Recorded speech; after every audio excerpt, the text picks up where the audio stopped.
Now here's some totally awesome tips for you when you're fly fishing. Now if you use a heavily impregnated sinking line, there might be little particles or whatever they do to put in these to make them sink. And what happens is when you come up to the end here, and you're not going to notice this until you cut your fly line in half, it can be quite major. On the tip ring here, it can actually groove. If you can imagine, this fly line would have, say, lots of little particles of, let's imagine it as metal, it's not metal, like that. But eventually, I find with sinking lines, that can wear through. A lot of people won't have these inserts on their tip rings. They might just have a wire tip ring on the end. I've got it on a very nice fly rod. It's got a wire tip ring, and I constantly check it. Because what happens, that will eventually, backwards and forwards, will cut a groove in that tip ring there.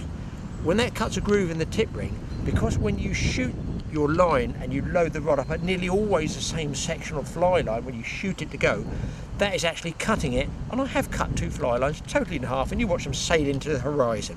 So always check your tip rings, okay, if you use a lot of sinking lines. Now, another point you can do is, you can get, for these floating lines, this one's a floater, to make that line shoot even better, you can get a replasticizer that goes over the top of these lines. Check out your local tackle shops, because very often, about once or twice a year, you'll say, if you do a lot of fly fishing, it will pay you to replasticize your fly line, and that will make it more slick and make it fly through the rod rings a lot easier. It saves a lot of your wrists there getting worn out, your forearm, your elbow. It all goes at my age, don't worry. But just trying to make life easier for you. What I do with a floating line is I clean it right down. Now what you want to do, I'm not going to bring it out here in the garden, I'm just going to tell you what to do. You get some very, very diluted washing up liquid, water, and you wash the fly line down, you put it on the newspaper, let it dry, and then I get hold of some of this. What I use is to make it a bit slicker is just regular, put my thumb over it because they don't do us any favours anyway, don't get it for free. Look at the shocking price of it. No wonder I clean my floor very, very little with it. Liquid wax floor polish, okay? Now that's what I use on my fly lines. So if you get some of this, get some newspaper down there, and you gently smear it all over the fly line, like this, and coil it, I find, on newspaper. Okay, just get it on the end of the rag like this.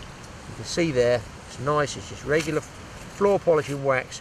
You can use spray polishes as well, but give it a good coating and lay it down on the newspaper. Now, give that, I would say, about 15 minutes. Now, I would normally be doing this inside the house. Obviously, I'm trying to do it outside the house. If you do it outside, don't let it dry out in the sun. If you're on a hot sunny day, don't let it dry out too much. And then, do you know what you do? Get somebody else, or you can either hook it around some books or something like that. Keep it nice and tight, and then you start to polish it. Now, if you polish all that down with that polish, I can actually feel it on this duster. What happens is the friction, I squeeze it quite tight, heats it all up, and it gets a nice coating of wax slick polish on that fly line. Now the next time you cast that out, it's going to fly through the rings like you wouldn't believe. Very easy to do, a very simple tip. And if you like improving your fly casting, one final tip. Now if you go out on your back lawn or out in a playing field somewhere and you want to brush up on your casting, your fly casting technique, and it's well worth doing, obviously don't put a fly on. On the other hand, don't just leave nothing on there, because what will happen, it will crack. You'll get wind knots in there and you'll hear crack. It won't do any damage, but if you use that leader again, it might have weakened it. To stop that cracking, I've tied either a piece of wool, tiny piece of cotton to represent a fly there, and you'll find when you're casting, just regular fly length, 9-10 foot leader, when you're casting, you don't get that cracking all the time. A couple of totally awesome tips for you. Let's hope they turn into fish.